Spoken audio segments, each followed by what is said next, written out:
Hi guys, good evening to everyone. Now is January 20, 2026 Tuesday. As you can see guys, andito ako ngayon sa koi fish pond ko. Ito po ang mga pets ko guys, mga koi fishes. Oh. And ito po ang koi fish pond ko guys, maliit lang. Simple, small, but terrible. Yan. And guys, by the way po, hello po sa mga fish keepers dyan. Good evening and happy fish keeping. Yan. Honestly guys, dito talaga ako nagtatambay guys pag wala akong ginagawa kasi believe me or not guys, maniwala kayo sa hindi. Ang mga koi fishes guys ay mga stress relievers po sila. What I mean po, nakakawala po sila ng stress. Oh, look at them guys, so they're so very beautiful and wonderful.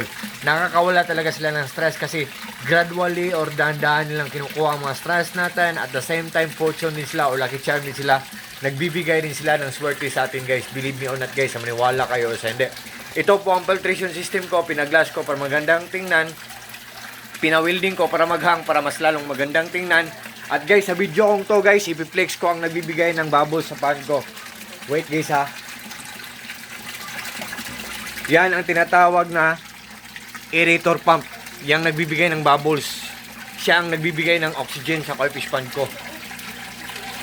Aerator pump. Ang brand ng aerator pump ko guys ay ito, Risan.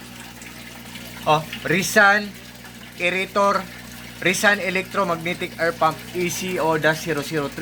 Ito po siya guys, oh. Oh, yan. Oh, yan.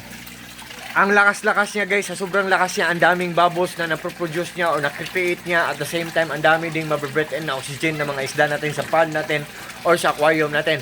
Pero guys, kahit malakas siya, matipilan siya kumain ng kuryente. At good pa ang kanyang quality, tapos mura lang. Ayop, maniwala kayo sa product na nire-recommend ko kasi meron kaming solar power system setup. Marami kaming mga solar panels sa bubong namin. Wala kaming binabayaran na electric bill every month. At may generator kami, malaki at maliit. At may monitoring, nalalaman namin or namomonitor namin ang isang gadget ko matipid lang kumain ng kuryente. Sa lahat ng mga friends ko, thank you so much. God bless sa ating lahat. God bless us all. That's all.